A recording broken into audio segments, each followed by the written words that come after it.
Welcome back to World War II TV, folks. And before I introduce today's show, or the second show today, I want to mention the one I did earlier because I have a feeling it's going to slip under the radar and people aren't going to watch it because it was about the Weimar Republic. My guest was Frank McDonough.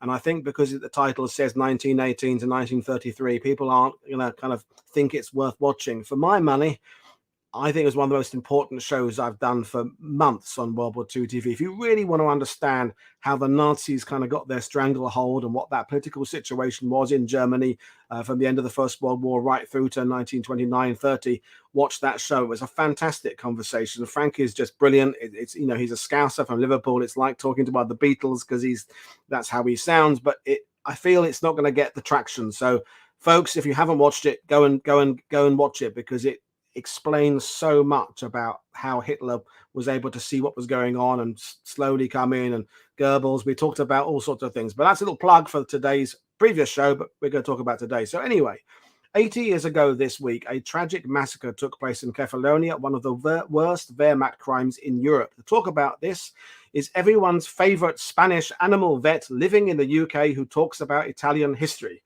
So welcome back to my friend. Hello, how are you today? Hello, Paul. Thank you for having me back. I'm really well, thank you. Good. And, I had to kind of get that in there because we go, so is he Italian? No, he's Spanish, but he talks about the Italians. Yes, he talks about the Italians, but he lives in the UK. People always, it's just questions I get asked. Yeah. And I get with the partisan history, and here we are.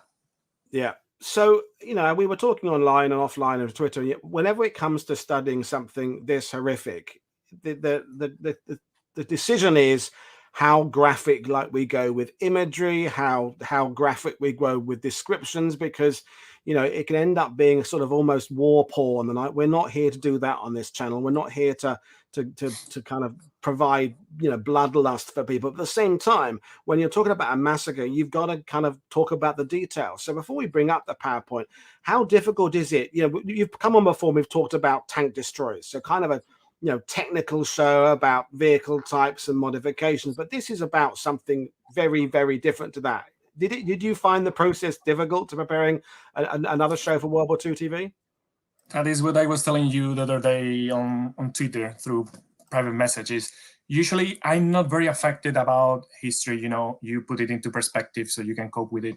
But with this, whilst I was preparing the PowerPoint, I have to stop and say, okay, this is enough, because I was looking for pictures of the battle, of the different characters, and I reached to the pure massacre part, and it was just horrible. So I had to take a break. It's very important that material exists because it's proof that it happened, and I don't know why it wasn't a very important part of the trials, but here we are. But I will try to avoid all that today. Yeah. Brilliant. Well, you've come with a PowerPoint, which we'll bring up on screen now. So over to you. And folks, we'll kind of do questions as we go along. So over to you. Thank you. Shall we pass to the introduction? Yeah. So one of the problems with this topic is that there are so many layers on it that it will take hours and hours and hours to explain all the different contexts and all the different levels. So I'm going to do a very brief talk today. If you want me to come back and discuss maybe the armistice or any other aspect, just let Paul or me know, and we will try our best. But I will go very quickly through all the context, through the battle, and then we will focus a little bit more about the last part of the battle and the massacre, if that's okay. So we have three pictures there, and when we are going to discuss about the historical context. So one of them is the fall of the fascists that happened on the 25th of July, 1943. That event shook the country, okay?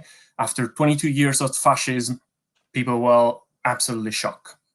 The other part is, the Italian troops have mixed feelings about the fall of the fascism. Some people thought that, now that Badoglio is coming into the picture, we may end up winning the war. There are letters of soldiers and officers mentioning that, and others who saw that like an immense shame is we are giving up on this war alongside the Germans. Okay, the other one is Operation Husky that happened between the 9th of July and the 17th of August. So that is the Allies reaching Italy. Okay, before that, the war was in Africa, Albania, Greece, so on and so on, but that was coming home. Okay, and the last one is the armistice.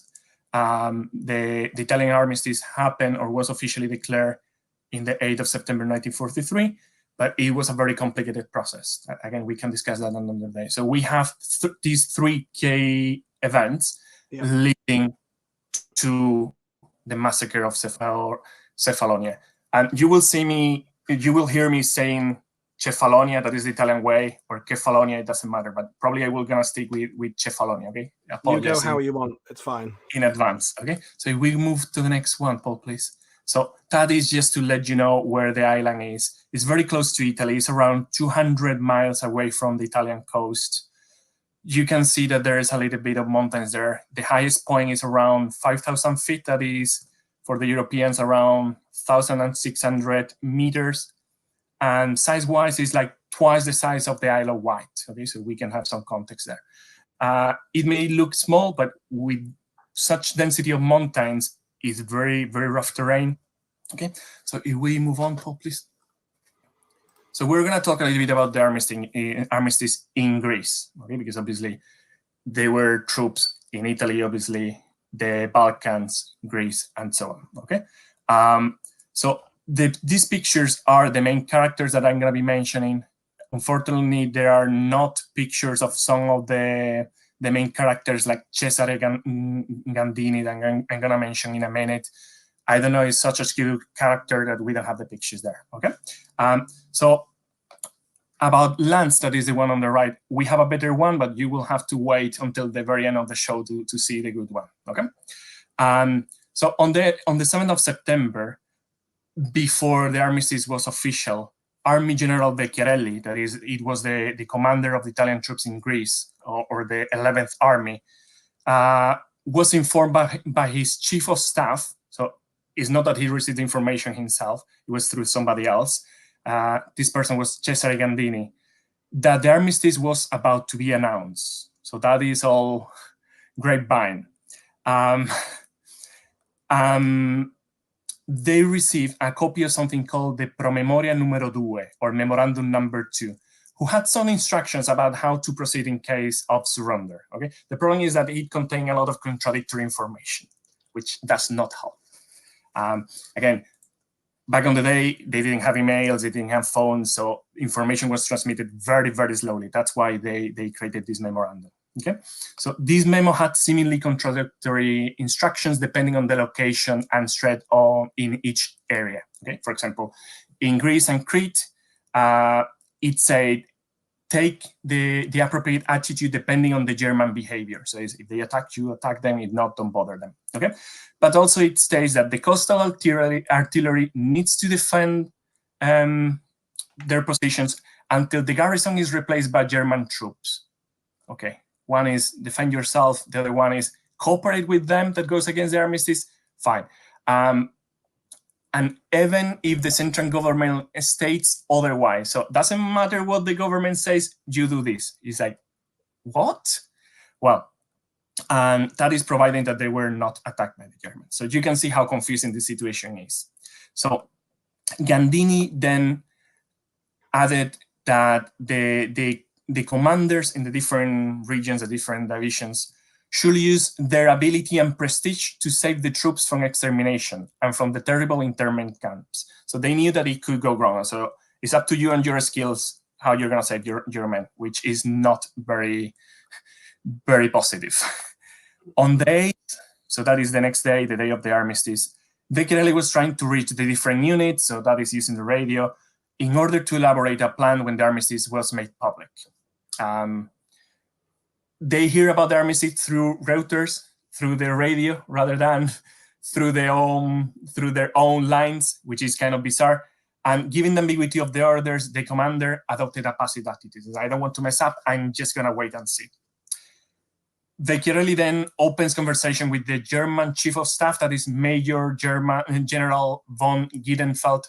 And I apologize in advance. I'm going to mispronounce every single German name. So he contacted von Gidenfeld offering him to defend the coast until the Italian troops could be replaced by Germans, as the promemoria said. Okay, in exchange, the Germans should help the Italians to be transported back to Italy. Okay. In the meantime, the Germans say, no, that's not going to happen. You have two options: or you carry on fighting with me, or you surrender your weapons. Not yourself, you give me your weapons, and then we will see. Okay. Corelli then starts negotiating again, and he said that he cannot accept any of the options. The first one, he cannot accept it because it goes against the king orders. We need to know that the army, like here in the UK and Spain, they sworn loyalty to the king. Okay, so is not partially to the fascists, but ultimately the king. Okay. So he cannot fulfill request number one because it goes against the king wishes, and he cannot give them the weapons because that goes against the military code. So that is easy to understand. So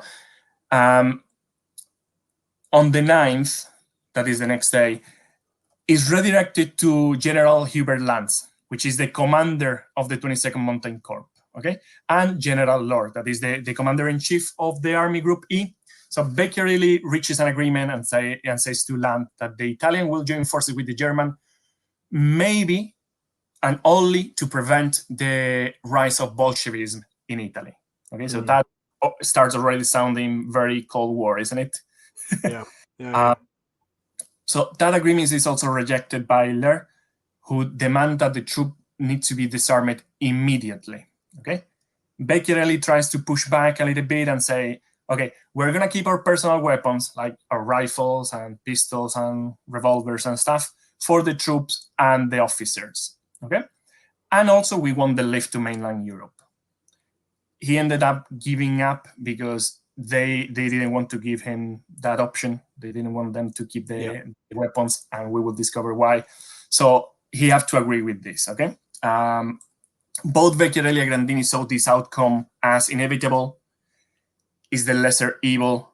We want to prevent a massacre. Okay, and Corelli said as well that he is kind of sad. Said that he took this difficult decision as a commander and father of their troops.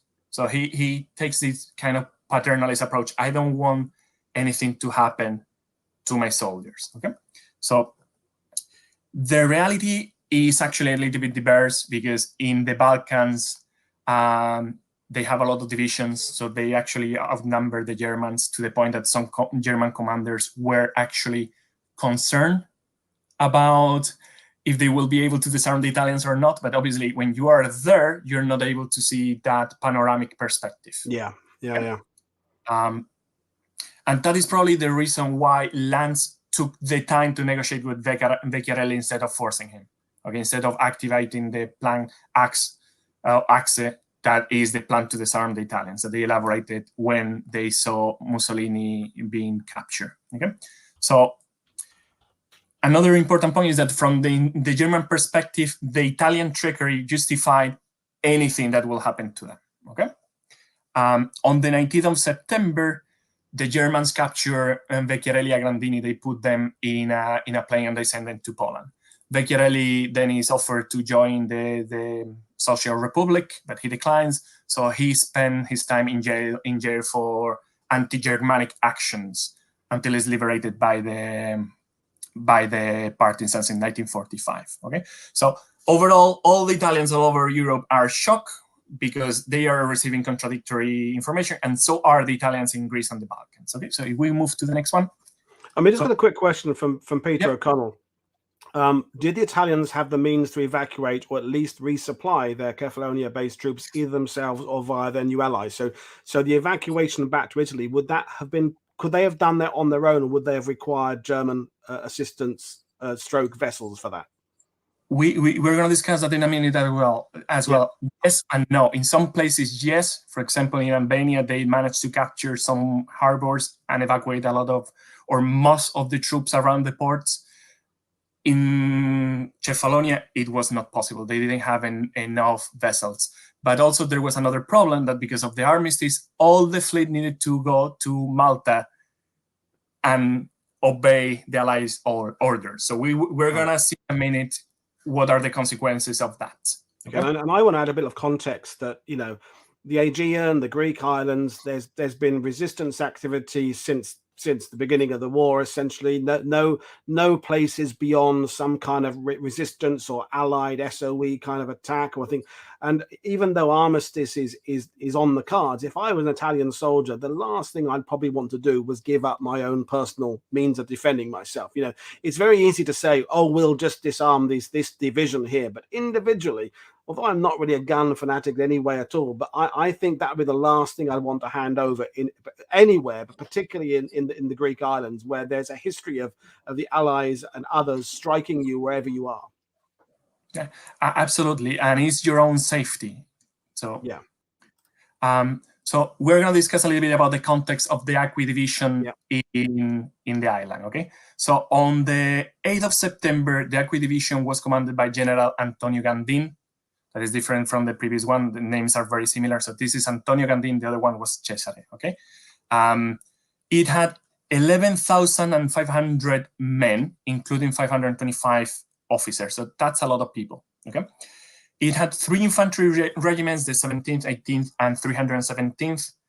It had some artillery. It had the 33rd Artillery Regiment, some Guardia di Finanza, that is like border police. And they have carabinieri, that is basically military police. Okay, oversimplification before somebody complains. Oversimplification. Okay, and some navy forces, some sailors, and some boats and stuff. Okay, the Italian troops arrived there in 1941, and they suffered the lack of food, equipment, and live. I think one of your speakers talking about the war in the Pacific mentioned, well, if you are in France, you can go to Paris and have a nice day, and then come back. But if you are in the Pacific, where are you gonna go? This is very similar, okay? So some of them spent 2 years on the island. That's a very long time, okay?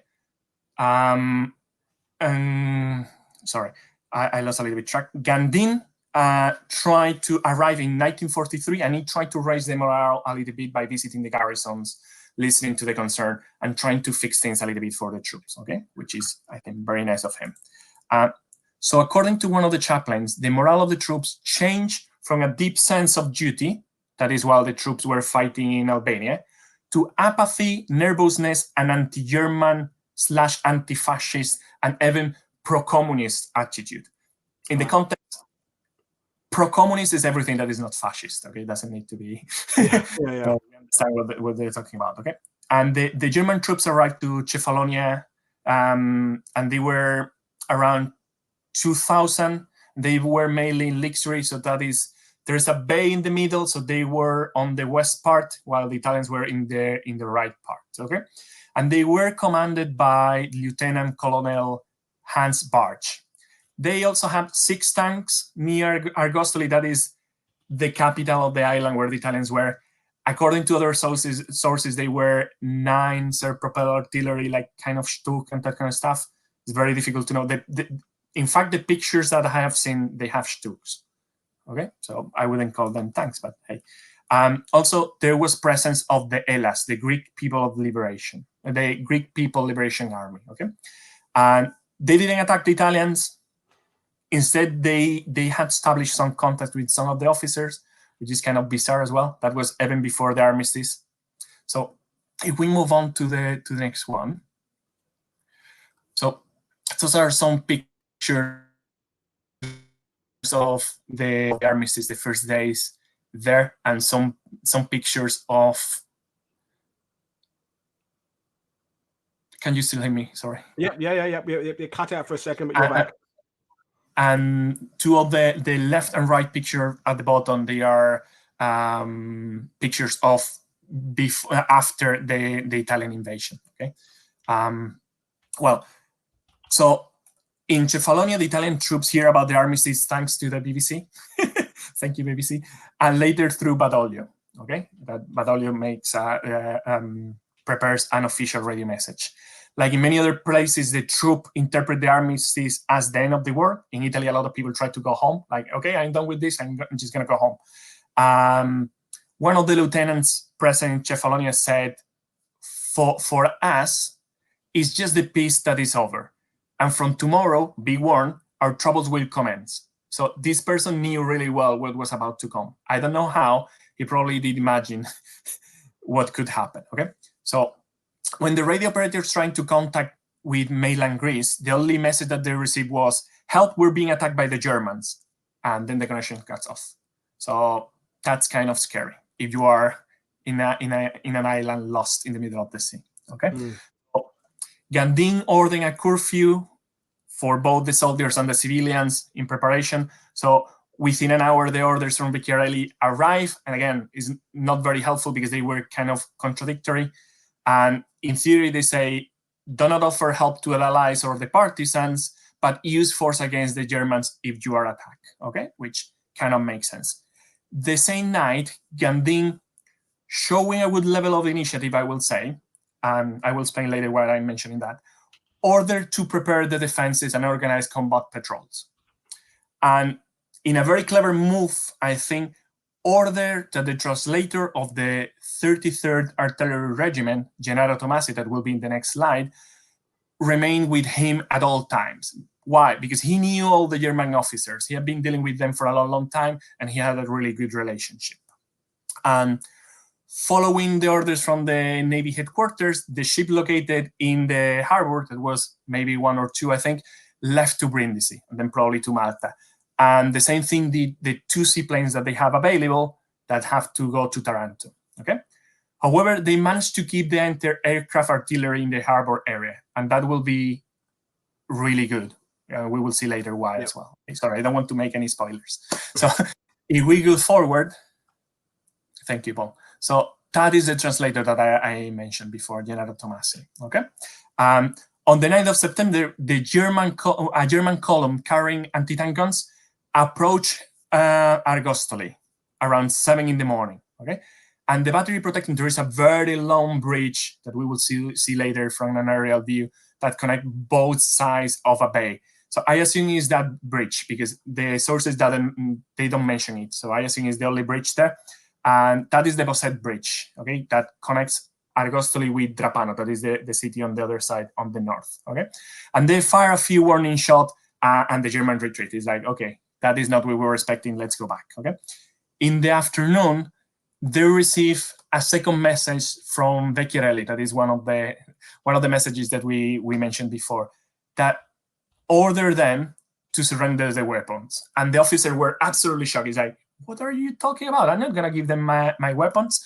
So Gandin rejected the order, saying that part of the message was partially undeciphered. So it's like, we don't understand what you're talking about.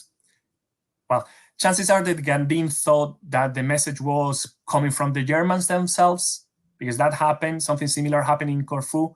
So he was a little bit cautious there.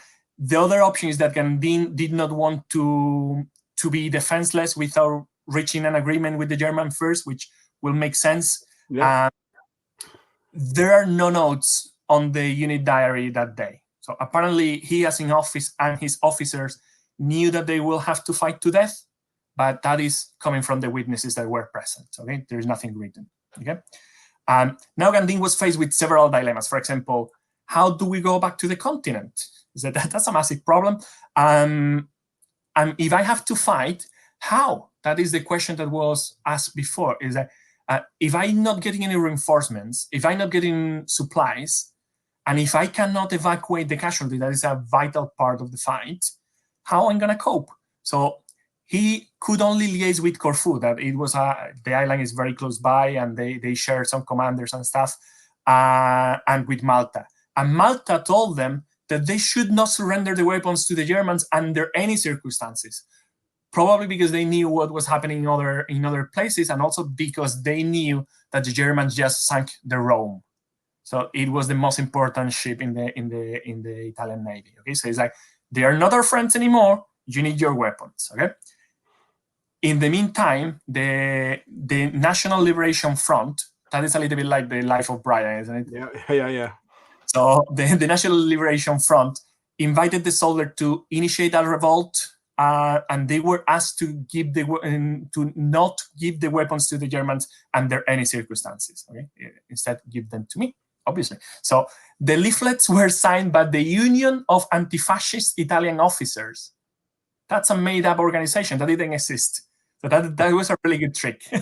And the Hellas encouraged them to resist, saying that the Allies will help them to return to Italy, which actually is true. Okay, I don't know if they knew or they just made it up, but actually they will try later on. Okay, so if we can go to the next step, to the next slide, please, Paul. So on the second day, or Armistice +2, that is the 10th of September, a committee sent by Lance met with Gandin and apparently left with the impression that Gandin will follow the Corelli's order and give them the weapons. That is not what we were thinking about according to the documents we have, okay? The German unit diary said that they had a trustful relationship. Nope, that didn't happen, okay? They were very scared of the Germans, okay? In the meantime, the Allied reached Otranto and Brindisi. We said that is around 200 miles from the island, so that is very, very, very close. So that means that they will be able to potentially get support from them, okay? The same day, they met a Greek officer, a certain Andreas Galiatsatos, apparently representing the Allies who were promising air support and naval support and so on. But Gandin did not trust him. And I wonder why. Maybe it was because Galiatsatos threatened to kill him if he didn't obey. Maybe that had something to do with it. Maybe, okay? Well, so that is what happened on the 10th. If we go to the next one, on the 11th of September, thank you, Paul. On the 11th of September, German representatives, including Lieutenant Colonel Barge, returned with an ultimatum, okay? They had until 7 p.m. to reply. They were asked to surrender all the weapons, okay? So that is artillery, the rifles, pistols, etc., by 10 a.m. next day in Argostoli, so the main city square. They were promised a chivalrous treatment, okay? But Gandin said that to lay down the weapons publicly like that was an humiliation, and try to reach a better agreement, okay? So it's a, why don't you let us carry our rifles and our pistols? We will give you the artillery anyway. We cannot take it back, and we are friends. And in a gesture of goodwill, that probably was a mistake, but again, he didn't know, he gave them a strategic position called Cardacata, that is north of Argostoli. So there are some hills there that are a very, very important strategic position. Again, I think he was trying to gain some time before he get new orders or support and so on, okay? So the internal situation deteriorates very quickly, okay? There are groups who want to surrender to avoid the massacre. For example, the chaplains, I think there were like 7 chaplains, and all of them said, okay, we need to surrender because otherwise we all are gonna die. And there is a group of people who want to resist immediately. It's like, we need to attack them now. And a very small group want to join the Germans. If you check the interviews of the survivors, they will say that nobody wanted to join the Germans. That's not absolutely true, okay? For example, there was a small group of black shirts. It's normal that the black shirts, the camicie nere, want to join the Germans, okay? Some officers who have been negotiating with the partisans even consider killing Gandin. So they consider killing their commander because he's not coming up with a decision, okay? For example, that is, they were 2 captains, one called Apollonio and another one called Pampaloni, that we will mention them later on, okay, because they were very, very important figures. But the key point here is Gandin was not rushing because he had more than 11,000 lives on his hands, okay, so that in his hands. So that's a lot of pressure, okay? If people are stressed at work, imagine this, okay? Yeah. So if we go to the next one. So contradictory messages start arriving to the troops through the grapevine. Is not what Gandin is saying, is what other people are saying that he's saying, okay? So many units revolted thinking that Gandin will give the orders of surrender immediately, and that was not the case again. So these 2 officers that I mentioned, Apollonio and Pampaloni, They broke into Gandin's quarters, demanding him to transfer the command of the division to them. Like, that's not going to happen. The witnesses say that he was very, very calm and that he explained the situation and he remained in charge. So it's very difficult, when somebody goes into your office with a gun in their hands, it's very difficult to stay calm, okay? So apparently he did, okay? And I think that that statement is coming from one of them. I cannot remember which one of them is the one mentioning that he was very calm later on after the war, okay? So must be true. He changed his mind radically, and he thought that it was a good idea to attack the Germans, mainly because the Germans were threatening them to bomb the main city. So they didn't want to first thing, create any damage for the local population, and then they didn't want to have casualties within their ranks, which is obvious. Okay, so they threatened them to bomb Argostoli. So you can see in that picture, you can see the bridge. Yep, you mentioned, yeah. Apparently, it was the longest bridge over the sea for a long, long time. I don't know what's the situation now. So if we go to the next slide, please. And it's worth just mentioning, I think, that over the days we're talking about, we're armistice plus 5 days. You're talking about these big events, the decisions being, or the discussions taking place at the level of generals and colonels. But if you're an Italian soldier sitting somewhere several miles away from the HQ, as every hour passes, rumors and counter rumors, and have you heard the latest? This is where everything's going to be spinning around, and people are imagining the worst case scenarios. And tell me, this is what I heard from Julie over there, who came in on that motorbike. Yes, did you hear? You can imagine how the tension is building, and rumor and counter rumor and theory, and I'm thinking of that bit. It's completely unrelated, but it's in my head in Band of Brothers when they're talking about whether or not spears killed the prisoners. An event may have happened, but people are talking about it without any knowledge of it, and rumors are going around. And in a situation like this, with 11,500 troops, just keeping a control of rumors would be an almost impossible task. And probably they have even more pressure because they were receiving some news, not all of them, from mainland Italy, and they knew that their home cities, their families were being bombed constantly by the Allies, which is Salerno's happened. Yep. Yeah. So it's not just me and the Germans, it's me, the Germans, my family, and the Allies, or the Allied planes. So no, definitely. And if we show some empathy, or we try to get into their minds, the amount of pressure for everybody is massive. I don't know how they were able to cope with this. So we move on to Armistice plus 5. So that is the 13th of September. The Germans tried to attack Argostoli's harbor, so the main city. And I will say attack because it's not very sure if they were carrying weapons or just troops. And there was a lot of discussion after the war as well. So there were some even trials trying to understand what happened there. So the fact is that they approached the harbor with 2 vessels, apparently 2 landing crafts, okay? And the batteries protecting the harbor, commanded by the officer that we mentioned before, Apollonia and Pampaloni, others as well, but these were the ones that opened fire against them without orders, okay? And they sank one of the 2 landing crafts. That is what we are able to see in the picture.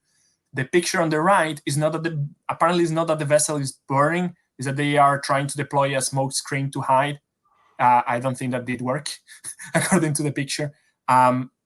So this was seen as an act of insubordination. I have a plan as a commander, and you are ruining it by doing this action. Okay?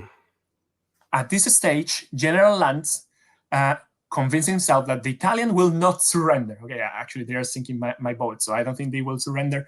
But he did not have the means to force them neither. Okay, we did talk about around 2,000 Germans there versus more than 11,000. And despite the ceasefire orders given by Gandin, some troops attacked several German positions as well. And we were able to see early on some pictures of Italian soldiers capturing German soldiers. So that is the kind of situation. And Gandin still wants to negotiate, okay? Probably trying to gain some time, as we said. The Germans brought an Italian officer from Italy, which is surreal. So they put this man onto a seaplane and flow him there. And he had an invitation from Mussolini himself that was just liberated the day before, asking him to join the new fascist army, okay? And he declined the invitation, okay? And he was given the option of leaving the island. He said, you can leave and nothing's going to happen to you. And he declined that as well, okay? So you need to be very, very brave to do that, knowing what's coming, okay? I'm mentioning that because Gandin was criticized after the war because of his indecision. I don't think it was just cowardice. I think it was a planned indecision, trying to gain time all the time. You let me know at the end what you think, okay? Because again, I don't have anything against or pro or con, okay? I think he did what he could with the information he had, okay? Okay. So then Lance in person flew to Cephalonia to give an ultimatum to Gandin. So he was in mainland Greece. He took a seaplane and go there. Obviously, the anti-aircraft artillery received him. So he had to do an emergency landing, okay, on the west side of the bay. So I think he got the idea that they will not surrender. So if we go to the next one, please, Paul. So we are on the 14th of September now. So the new Italian government announced that the Germans are now officially the enemy. And that, I say, quote, officially, quote, because the declaration of war did not happen until the 13th of October. But they were saying, okay, you need to defend yourselves. Okay, you need to attack them if you have to. Okay, and in the picture on the left, we have one of the officers that we mentioned that broke into the office, for example, one of them those that open fire against the vessels and so on. So that's not a really good picture of him, but it's amazing that we have a picture. Okay, so now Gandin realizes that the Germans did not want him to keep their weapons for a really good reason, is that the Germans knew that that will be the government decision, so they were trying to get our weapons away before we did realize that that was the plan, okay? So Lance orders that if the Italians surrender, they need to be deported immediately to Germany or the East via Belgrade, okay? And in a different message, he tells Gandin that they will take them to Italy. It's like, well, now that we have all the documentation, we can see what they were playing at here, okay? Obviously, Gandin didn't know that. So Gandin asked to most of his troops to vote, okay? So he wanted to know what they wanted to do. Do you want to fight? Do you want to surrender? What do you want to do? Some interpret this vote as an act of democratic decision, and that's beautiful, but probably the decision was already made. He wanted to attack the Germans, but he wanted to know about the morale of the troop. How are things? If I decide to attack, how many of them will fight with me? Okay, so I think that was also very, very clever. So Gandin and the division decided that the officers and soldiers have decided that the Acqui division will not surrender their arms. And I will read that again, okay? The officers and soldiers have decided, because some people blame him after the war, that the massacre happened because he said this: the officers and the soldiers, not me, not I'm the responsible. If I need to die, I will die. So that is the excuse that some people use, okay? Which is questionable at the least, okay? So if we move to the next one, please, Paul. We are Armistice +7, 15th of September, okay? So Gandin announced again that they will not leave their positions without their personal weapons, obviously, and that they will reply to violence with violence, okay? Lance then threatened Barge with destitution, okay? So we know that Lance went to Cephalonia to kind of command from the front, okay? And he's menacing his subordinate Barge with destitution, but actually keep him in command, but also brings Colonel Hirschfeld, that is the one that we have in the main slide, under his command, okay? So we can see that Lance is not very happy, and I'm not gonna destitute you, but I'm gonna take away most of your power as well, okay? So then the combat begins. The Germans have air support provided by Stuka. And that is why I put this picture there. Because you say, 1 Stuka, that's not too bad. We can deal with that. We have anti-aircraft artillery. We can see the amount of bombs that have already hit the ground there. And that is just in a very small area. And Stukas will be a decisive part of the battle. Air support was key in this battle. Okay, and we will see that as we go on. Okay, Gandin visits the troops and leads them from the front.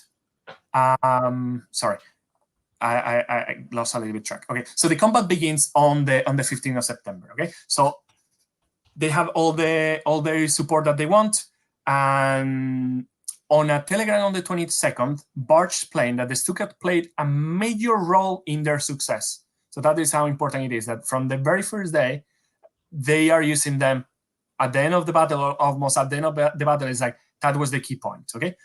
On the 10th of that day, Barge sent a telegram saying that he had suffered too many casualties and had to stop the attacks. Then that is a battle that is called, I don't want to get tangled into the details, a battle known as the Mount Telegraph battle, where the Italians counterattacked several times to the point that the Germans had to retreat. So not a lot of people know about that. So we can discuss about that another day. So the bombing of Argostoli began, so the main city of the island, and the German reinforcements were already on their way from mainland Greece. That was one of the main concerns that Gandin had. Is that I have 11,000, but they can have as many as they want. Because I cannot get out, nobody can come in, but they can do whatever they want, okay? So if we go to the next one, please. The 16th. Here is where I was mentioning that Gandin started to visiting troops, trying to raise the morale a little bit, okay? Apparently, he mentioned several times, according to the witnesses, that if they surrender, they will all be executed. So they knew, okay, we are Armistice +8, they know that they are going to die, okay, if they don't win, obviously. In theory, Lance asked Barge to tell him this, so you need to tell Gandin that we're going to kill them all. But if he did or not is unknown, okay? We don't know if de facto he did, okay? So Gandin requests air support to mainland Italy, and nobody replies, okay? Just imagine the situation. I need help, and nobody's coming to help me, okay? He had to send a man on a motorboat to Italy. Because the radio is not working, off you go. But this person in this boat only arrived on the 21st. So we can say that is probably too late. If we go to the next one. So we can see the picture that we have there. Those two soldiers were looking at the Stukas. And we have plenty of pictures of soldiers looking upwards, checking what the Stukas are doing. And there is also a testimony from a civilian, a lady, a Greek lady who speaks perfect Italian, saying that they were literally like farfalle, that they were like butterflies. They were up and down, like if there was no gravity whatsoever, and that every time they did a move, something exploded. So horrible. Okay, sorry. And it just, it's just going into a sort of rabbit hole. Is that people are saying surprised the Stukas are still around in 1943, and yes, an aviation expert would say that by 1943 the Stuka is past its prime. There are better aircraft in circulation, but in this situation, if you're an Italian soldier on this island, it doesn't really matter what the aircraft are that bombing the shit out of you. It could be early 1930s biplanes. If they're coming at you out of the sky, dropping bombs on you, and you have very little to resist it, you have no air support your own, limited anti-aircraft, it doesn't really matter. So tell those Italian soldiers that the Stuka is an outdated aircraft. It's interesting. And at the beginning, they have some anti-aircraft artillery and machine guns, 20 millimeters, Bredas and stuff. But the problem is that if you keep firing them, first they have failures. So apparently one of the problems is that they didn't have enough lubricants for the guns and so on, and ammunition. You run out of ammunition and nobody is coming with more. Okay, so and also they were destroying more and more artillery, because obviously they don't only have the aircrafts, they also have field artillery that can do and counter battery as well. So the situation started kind of okay, and then it deteriorated more and more and more. Okay, so on the 17th, that is Armistice +9, the Navy minister sent 2 torpedo boats with supplies. That is the Clio and the Sirio. Okay, they were ordered to turn back halfway through due to the high risk, because they didn't have any kind of protection by air or by sea, and also because 2 torpedo boats were sunk on their way to Corfu. Okay, one was hit by a bomb and then it was destroyed by the Italians on shore. But again, basically, they were destroyed on their way there or fulfilling their mission. So the Allies, the Admiral Peters, didn't want to have more losses like that. Again, we're talking about 2 big torpedo boats plus smaller vessels, cargo vessels. Okay, you don't want to mess with that. Okay, so the Italians tried to take Cardacata. That is the position that was given away by Gandin, if we remember at the very beginning. Yep.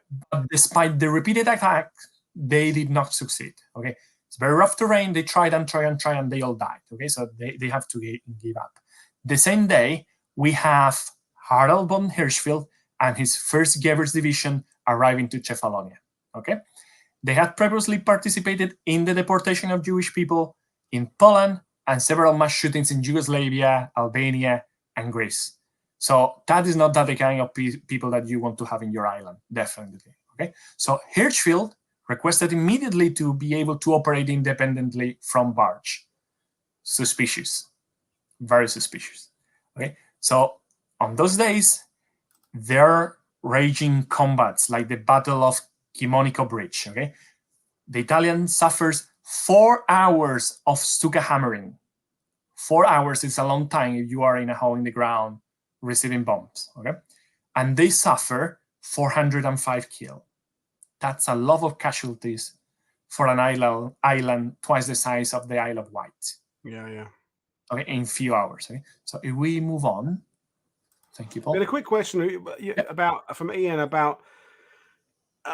Is there a Greek partisan element that is on the fringes of this, and what civilians are doing at this time? I don't think the partisans, that's my belief, okay? I don't have the documentation. I don't think they are actively engaging against the Germans yet, but they will have an important role once the combat stop. Okay, and a lot of German soldiers will join them. Okay, so they will be known as the bandits of Cephalonia. That's a cool name. Okay, so they will carry on fighting against the German, and some of them will help the Italians to go back to mainland Italy and so on. Okay, thank you. Some of them were not so nice. Some of them said, "Okay, come with us. Okay, now give us your weapons, and off you go. Good luck." Okay, so there was a little bit of everything. Okay, so.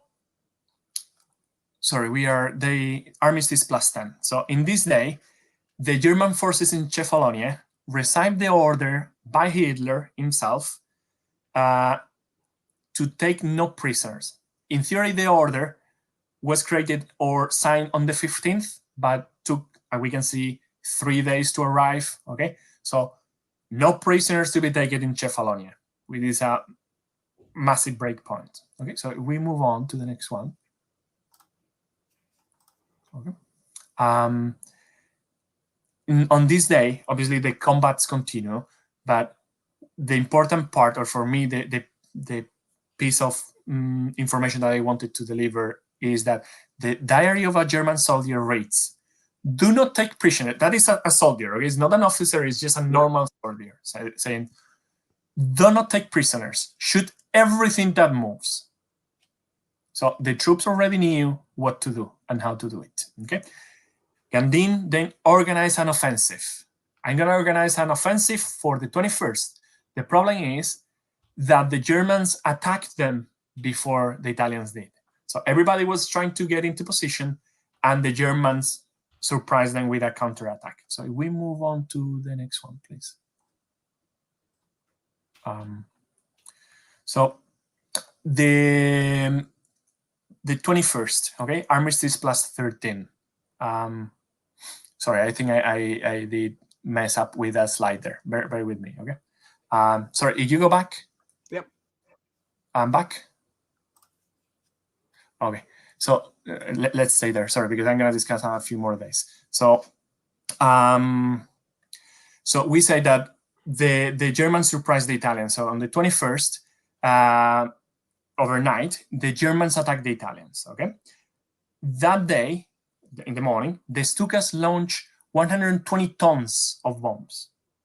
So that's maybe doesn't sound like a lot, but in proportion is a lot. Okay, and they're not fighting all over the island; they are fighting in certain areas. So that is a lot of explosives. Okay, there is another comment in a soldier's diary, somebody called Alfred Richter, that explained how they capture a group of Alpini, so capture them, and how they were savagely killed by the unit to whom they handed them over. So here you have the prisoners, and instead of taking them to the rear, they killed them there and then, including chaplains and medics, everybody. The Germans captured the 44th Medical Section. A picture of them is in a slide that we saw before, and they killed everybody with the exception of 5 medics, and just because they needed their services. And we're talking that they killed dozens of medical personnel there. Armistice plus 14th. The Luftwaffe operate freely because there is not artillery left, as we discussed before. Argostoli is taken by the Germans. Gandin decide to surrender. Mainly, or according to the unit diaries and the witnesses, due to the constant punishment received by the Stukas. So again, we have another mention to the Stukas. They may be obsolete, but they did a lot of damage. Okay.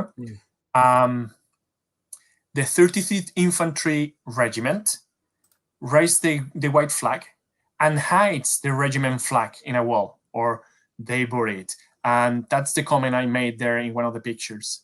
Okay, so we have Italo Postal, that is one of them, is the one that took the regimental flag and put it into a safe place. Okay? I don't know if it was actually recovered at some point or not. Okay? That would be interesting to know. The same day, the Chief of Staff, Ambrosio, tried to send a telegram to them, to the Cephalonia garrison, saying that air support was on his way. Obviously, nobody received it, which is very sad. Okay, so after capturing Gandin, Lance asked Lord how to proceed. So what are we going to do with this man? And the official diary says that the Italian command had been destroyed in combat. So we see here, they were alive. The diary say they have been destroyed. Which is very interesting. I don't know how they read this during the trials, because obviously there are documents that they only found years and years after the trials. For example, the document that I mentioned before about Gandin, about the officers and the soldiers have decided, that was found, I think, 10 years ago or something like that in an archive in Germany, because they were not able to keep the original documents. So that's the situation. So if we move on, please, Paul. Yep. So that is a couple of pictures that I think I duplicated. So if we go ahead. So this is the aftermath, okay? So during the 21st and the 24th, the Germans combed the island looking for survivors. There were plenty of survivors, but they wanted to find them, okay? So one of the most tragic cases was the case of Troianata, okay? It's a place called Troianata. So where the liberated German prisoners executed there and then their Italian ex-captors after their liberation. So I'm free now, I'm gonna kill you automatically. Sometimes, sorry, this is the heavy part now, and I apologize if I slow down. And sometimes the prisoners were executed where they were captured, so they were not even concerned about having a proper backstop. We don't care. Is this a plane? I don't care. On other occasions, they were transported to cemeteries. That is more common. There was one in Drapanos where they killed in one go 200 Italians. Okay. Even in 2004, an ex-soldier, okay, called Ottmar Mühlhauser, is one of the soldiers who was actually in the fighting squad that killed Gandin, said the Italians were to be treated like traitors. That is the trial, okay? It's not a diary from 1943. This is a trial in 2004. Italians were to be treated like traitors. The only answer to treason is execution. I don't know what to say about that, actually. Sometimes in the darkness of these events, there's a little bit of light. There is a diary is an Italian soldier diary called Galasso that I mentioned earlier on as well. It narrates how an Austrian soldier gave him civilian clothes and allow or let him escape. So we have some goodness there as well. Okay. One of the places that became iconic was the Casetta Rosa, is the little red house, literally, where most of the officers were killed. They were taken there with the excuse of being interrogated, or that's what they said, and they killed 137 of them. According to the account of a chaplain, many of them walked to the wall singing La Canzone del Piave. So that is a very famous song that was for a few years the national anthem of Italy. So it talks about the Battle of the Piave. I'm not going to sing it. I will spare you that, sorry. And some friends decided to die together too. So some of them say, we've been living as friends, we're going to die as friends, and grab each other and went to the wall. That, I don't know. And again, what can you say about that? You know, there's no comments you can make about.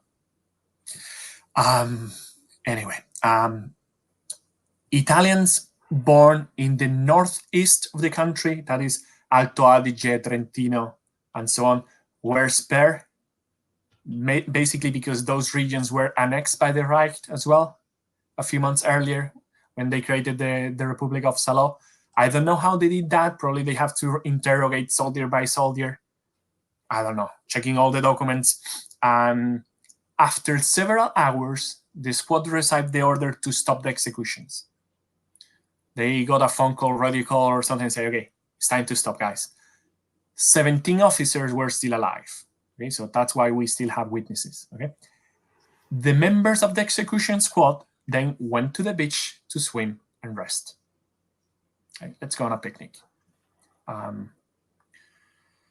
Some of the bodies, sorry, this is kind of heavy as well. Some of the bodies were left unburied for days, and that is one of the pictures that you can see there, sadly. They executed, the people that they executed at the Red House were thrown to the sea, tied with wires and some ballast, trying to make trying to make the evidence disappear. The problem is that the bodies came back eventually, or some of them did. Okay, very gruesome image as well. Okay. Around 20 Italian sailors were ordered to take them on boats, then drop it into the sea, and when they finished, they killed them too. Again, we know what happened because there were survivors and there were chaplains and that kind of stuff. Okay, the body, an important piece of information here is that the body of Gandin was never found. We know that somebody witnessed the execution. For example, this German soldier declared that he was part of the execution squad, the firing squad, but was never found.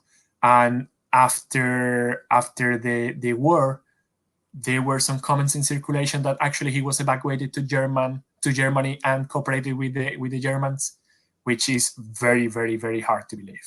Okay? Yeah, doesn't sound plausible. I know. Conspiranoia back on the day as well, you know. Still, on the 25th, okay, so they have been killing people for 3-4 days now. They took 7 badly wounded officers out of the hospital and killed them. It's like, what's the need? And apparently it's because 2 of them, other 2 people there, tried to escape. So they kill whoever was left. On the 25th, Land congratulates Hirschfeld for completing such a difficult task despite the particularities of the situation and the rough terrain.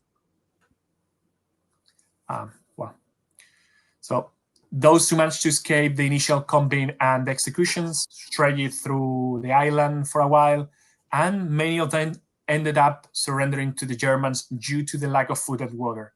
There was nothing there. Okay, some of them joined the partisans, as we mentioned before, and some of them stayed with the Greek families. So that means that they have a really good relationship with the local families. Again, as I mentioned before, some of them were married to Italians. A lot of them learned Italian as well, and we can see the videos of them after the war talking and giving their accounts and stuff. Okay,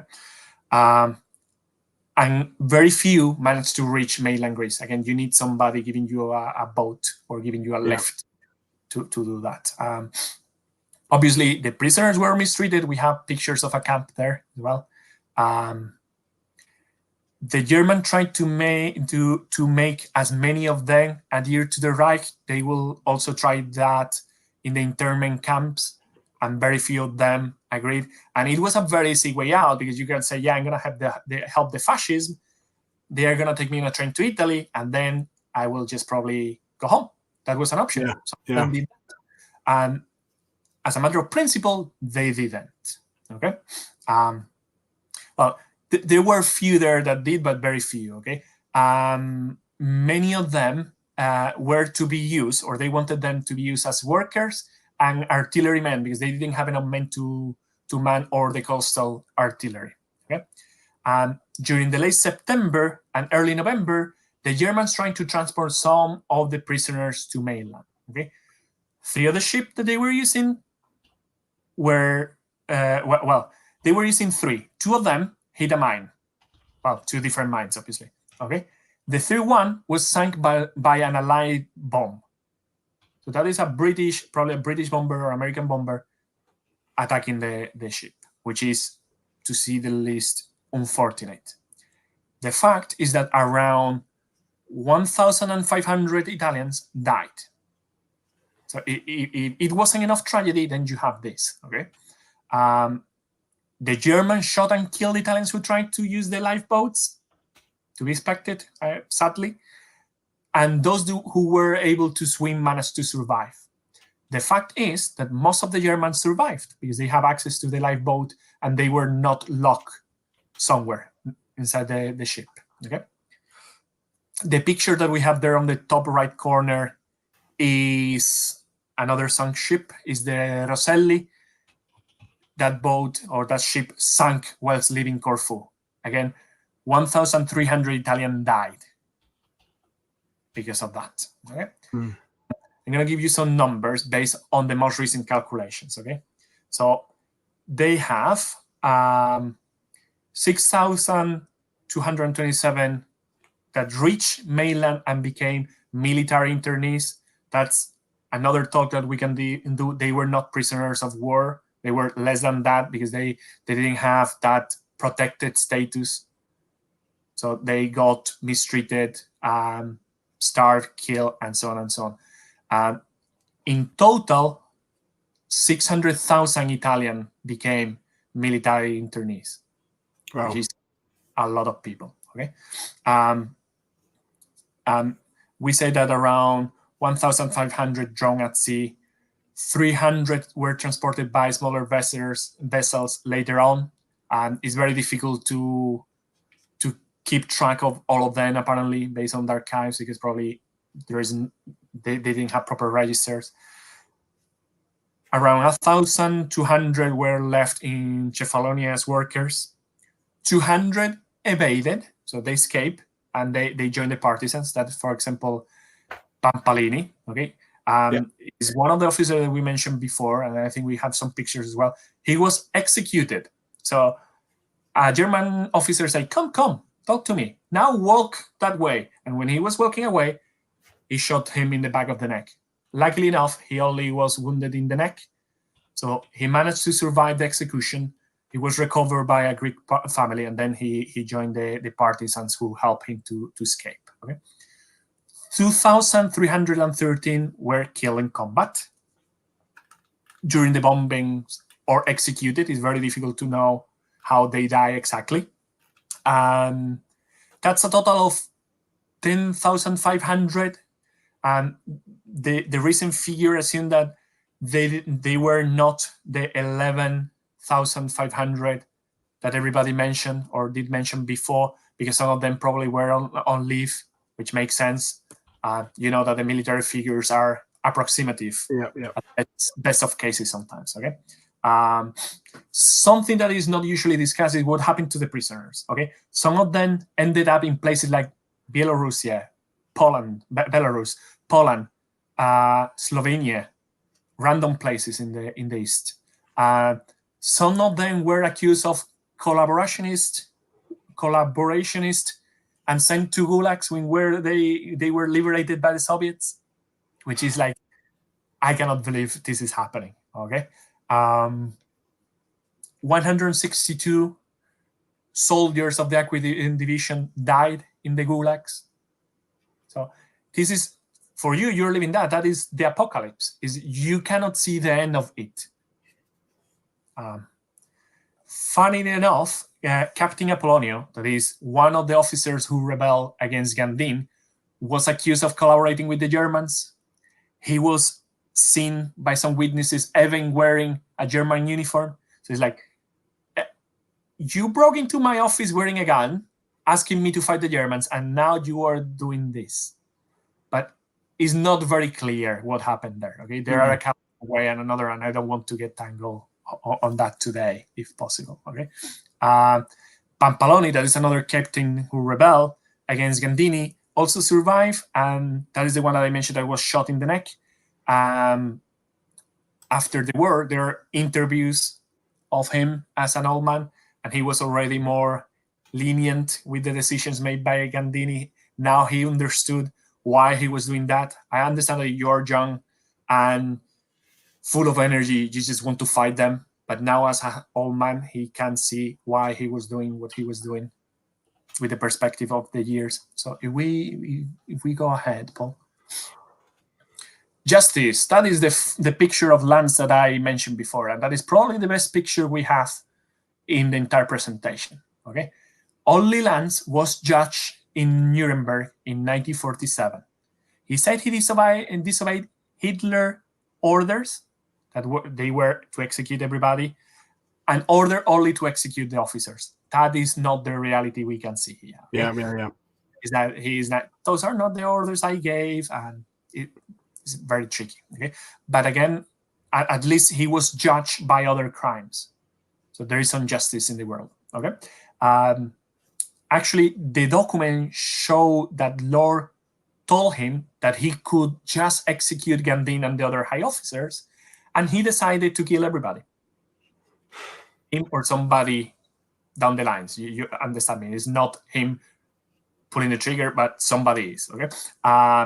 In 1948, the Italian justice tried to extradite several German officers, including Hans Bartsch, that we mentioned, Hirschfeld, and it never happened.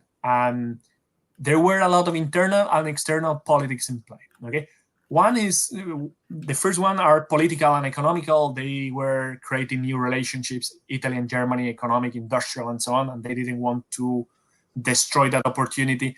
And also, there was a darkest reason. The Italian government didn't want to get tangled in the investigation of war crimes that they also commit in several places. So it was like, we're not going to ignore this, you ignore us, which is very sad. Other legal initiatives started in 2010 and 2012. In 2012, Alfred Storck, that probably was like 90 years old already, was found guilty of participating in the execution of at least 117 Italian officers. And he was actually the only person ever declared guilty. He never paid for it, obviously, because they didn't send him to Italy or he didn't send him to prison or something like that because of the age. But again, that was a victory. There are some documents saying that justice delivered 80 years later is not justice, which is true, but at least it's something. If we go to the next one, we have the bibliography there. is mostly in Italian, or all of it is in Italian, sadly. We have a couple of web pages that people will be able to translate with Google, and they have a lot of information there that people or English speakers can translate easily. And obviously, you have any questions or any comments, you can ask me on Twitter or through the comments. Okay, so next one, please, Paul. And thank you very much. I needed to include a horse or a donkey or something. Yeah, for Lucy. Yeah, I'll let her know. Yeah, I'll just finish on something slightly lighter. So there's a lot to unpack here. So my first reaction, well, thank you. That was fantastic. And you covered the sensitive aspect of it very, very professionally. So thank you for that.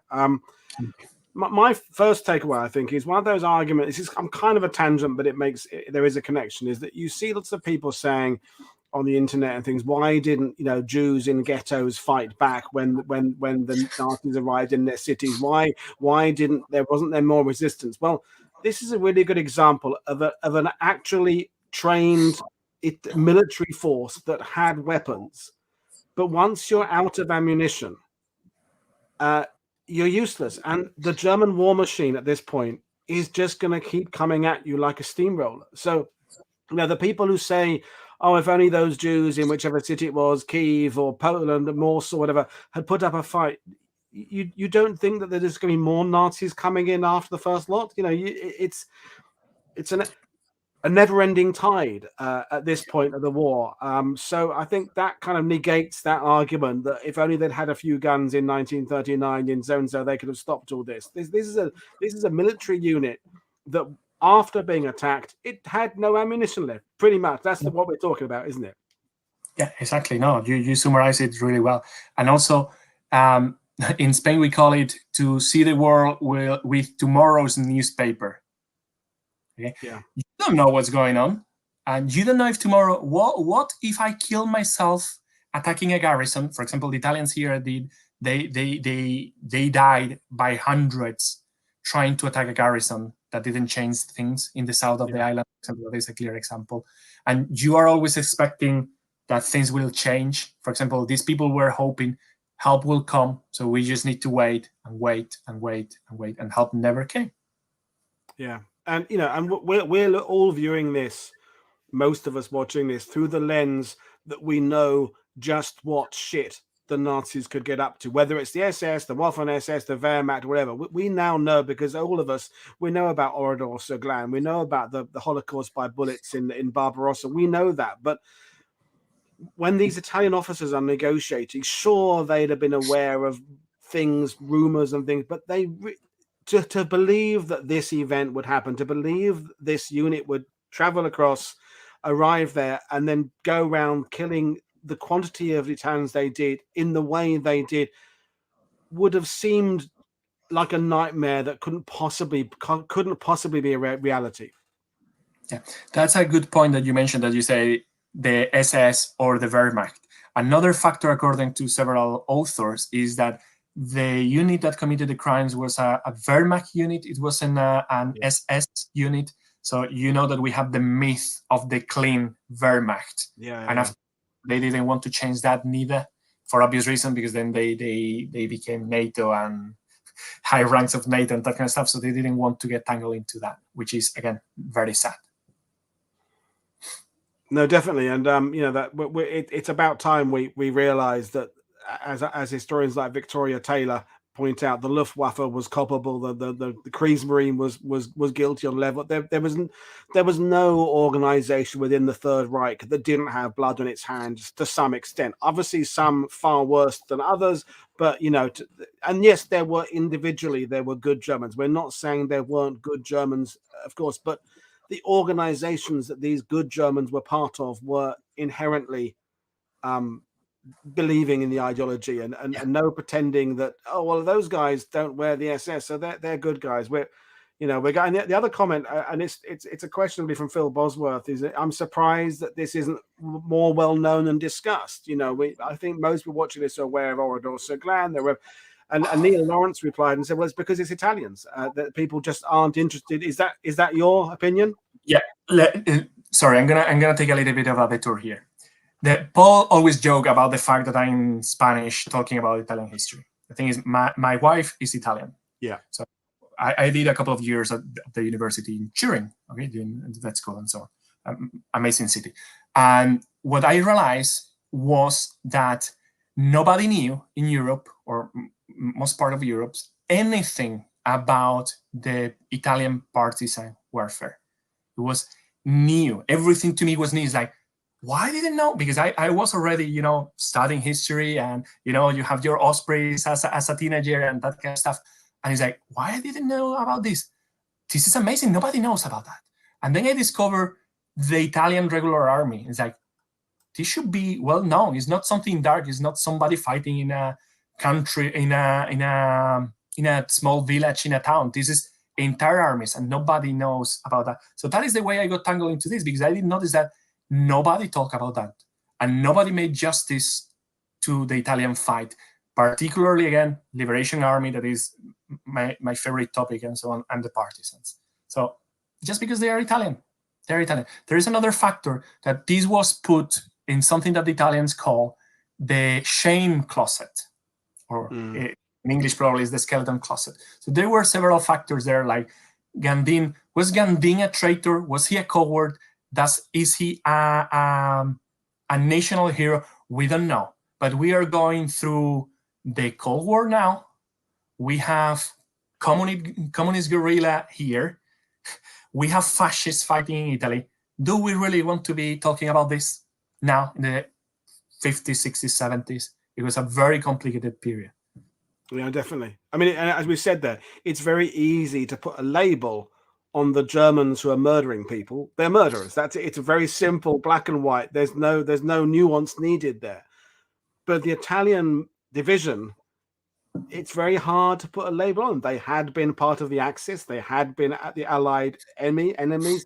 They're transitioning to being something else. The Armistice is not a light switch. Yeah, there has been a deal is there. It has been done, but it takes a long time for that to actually show itself on the battlefield. And now you're being attacked by the people that are alongside you. Are you and I'm raising these rhetorical questions. Are you defending yourself? Are you defending Italy? Are you defending your brother soldiers? I can't put labels on this. I would find it very hard to know how to describe these Italian officers. Heroes, that doesn't sound right. Villains, that definitely doesn't sound right. It's hard. Humans, they were humans and just trying to defend themselves as well as they could. But that's the thing, is that we have that very confused idea about how to label them. Yeah. Imagine the soldier that was there in the ground. Yeah. I like a presentation that raises more questions than it actually answers. You've explained the events that led up to the massacre, to the tragedy. We all, some people are aghast that not many people were brought to trial for this, but that is the reality. As Waitman Bjorn says on my, only a tiny percentage of Nazi war criminals at any level were ever brought to justice. Far more got away with it. Some were killed before the war ended, but they didn't. Very few of them faced any kind of legal process to examine what they did. If any of you follow me on Twitter, you will see that every so often I do on this day on 1943, 1944, and it's mainly about massacres in Italy. And most of them, when I have enough characters left, enough letters left, I usually say, and nobody was punished, and nobody was punished. And that is, no. Yeah, and that, so, and this, how we view this Italian force, the Acqui division, is complicated. I don't know how I feel. I obviously sympathy for the victims, but the decision making. It's you said to me how would I judge? I don't know. It's very complicated. We know the outcome. We know the entire sequence of events, and we can also place it with what's happening elsewhere. We understand that Salerno was happening, the Eastern Front is happening. We know that conferences are happening between Eisenhower and Churchill and all that, and Roosevelt. But in the small world of Cephalonia, in the sort of early autumn of 1943, it'd be very hard to know how to react to any of this situation happening to you. Yeah, definitely. Well, we'll leave it there, I think. So, folks, it's you can follow Twitter to get more information.